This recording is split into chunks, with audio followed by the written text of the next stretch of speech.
The third thing you can do is to practice your delivery. So what does that mean? Practice your delivery. So you've got your content, right? So you've got your knowledge, you know something. You've worked on organizing it around a message. You've worked on putting the storytelling element in. Now we're going to the communication piece. So you're going to practice your delivery so that you communicate the message you want to communicate. I'm a big believer in the concept of a dress rehearsal. So we want to, again, borrow that concept of dress rehearsals and apply it here to presentations. So if you are presenting to a new audience in a new location with new content, you need a dress rehearsal. Right? You can't just walk in cold and say, oh yeah, I'm going to talk about this project that I just got put on yesterday. I'm really not familiar with it, and I'm in this new office location, so I'm not quite sure where that office is in the building. I don't know what room it's in, and I don't know if I'm going to have slides, or if the projector's in the ceiling, or if I'm going to stand here, and it's a big room, should I have a mic? You can't walk in cold and be successful. It's very difficult to just walk in cold to a completely new environment and be successful. So the concept of a dress rehearsal can help.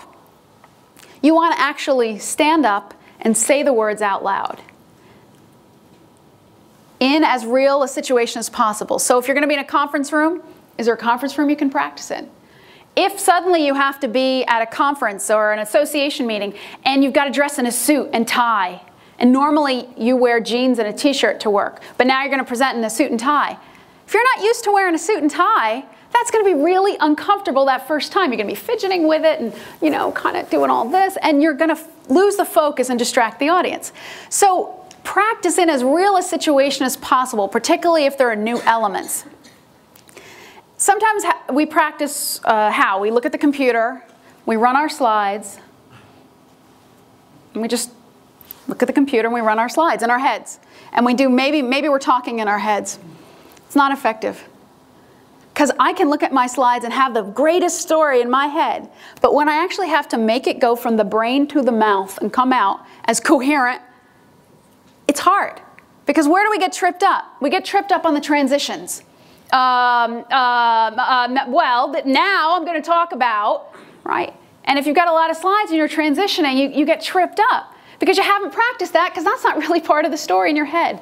But if you were to stand in your office, close the door if you have one, if not, bathrooms are always a good place to practice. If it's the only place that, you know, you can get a cubicle with a door, stand up and, you know, stand up and practice. Say the words out loud. See if you can figure out how it's going to come out, especially your first couple of sentences where you introduce your message. Those first couple of sentences are so key because they help you get off on the right foot. They help you relax if you're nervous, and they help key to the audience what you're going to be talking about. So even just practice that part and your transitions and the conclusion, because then you're anchoring the presentation. Now people say, well, I've got to talk for an hour. I'm not going to stand up and do a full hour dress rehearsal. I don't know, depends. I've done it. If it's important enough, if you're motivated enough, and if you have the time, it would be very helpful, especially, again, if it's new material.